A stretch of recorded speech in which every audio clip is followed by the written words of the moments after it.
जय हिंद विद्यार्थी मित्रांनो, तुमचं सहर्ष स्वागत आहे आपल्या अर्न स्टडी फॉर्ममध्ये. महाराष्ट्र शासन धर्मादाय आयुक्त महाराष्ट्र राज्य यातील जे सरळ सेवा माध्यमातून जे तुमची परीक्षा झाली होती त्याची आता अंतिम यादी जी आहे ती प्रसिद्ध झालेली आहे. त्यामध्ये त्यांनी घोषणापत्र जे आहे ते दिलेलं आहे. 24 तारखेचं 24 मार्च 2026चं घोषणापत्र आहे.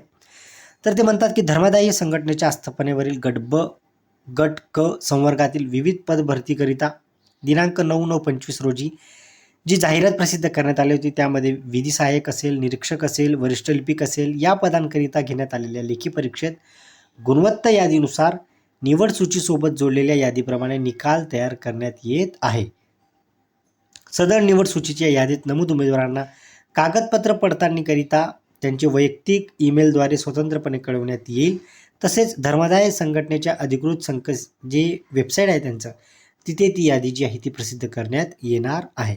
सूचना, जे निवड यादीमध्ये नाव समाविष्ट केले म्हणजे उमेदवारास नियुक्ती दिली असं झालं नाही, कारण तुमची जी आहे कागदपत्र तुमचे पडताळणी होईल. त्यानंतर मग तुमची जी अंतिम नियुक्ती आहे ती दिली जाईल. उमेदवाराची ओळख, त्यानंतर सर्व संबंधित कागदपत्र, प्रमाणपत्र पडताळणी, वैद्यकीय तपासणी, चारित्र्य पडताळणी याचप्रमाणे समांतर आरक्षणाच्या अनुषंगाने सादर केलेल्या प्रमाणपत्राची समक्ष प्राधिकाऱ्यांकडून जे अधिकारी आहेत त्यांच्याकडून पडताळणी करून त्यानंतरच तुमची जी अंतिम नियुक्ती आहे ती केली जाणार आहे.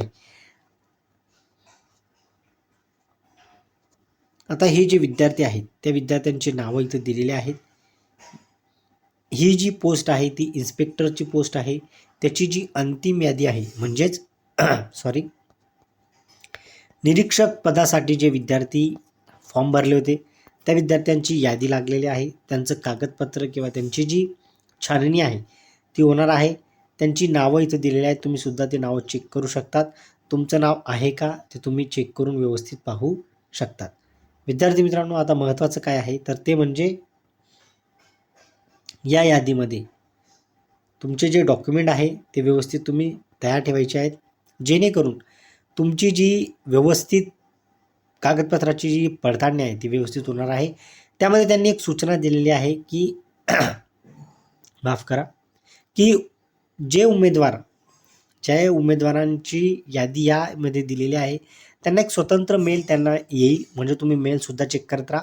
या यादीमध्ये ज्या विद्यार्थ्यांची नावं आहेत त्यांना एक स्वतंत्र मेल करण्यात येईल. त्यानंतर मग त्यांना कुठे जे आहे म्हणजे आपले जे कागदपत्र आहेत ते पडताळणीकरिता कुठे बोलवतील त्या अनुषंगाने ती पूर्ण नोटीस असेल किंवा ते त्यांच्या वेबसाईटवर सुद्धा ते पब्लिश करतील. जेव्हा ती इन्फॉर्मेशन येईल तेव्हा ती मी तुमच्यापर्यंत शेअर करण्याचा प्रयत्न करेल. चला विद्यार्थ्यांना, मी आता तुमची रजा घेतो. जय हिंद.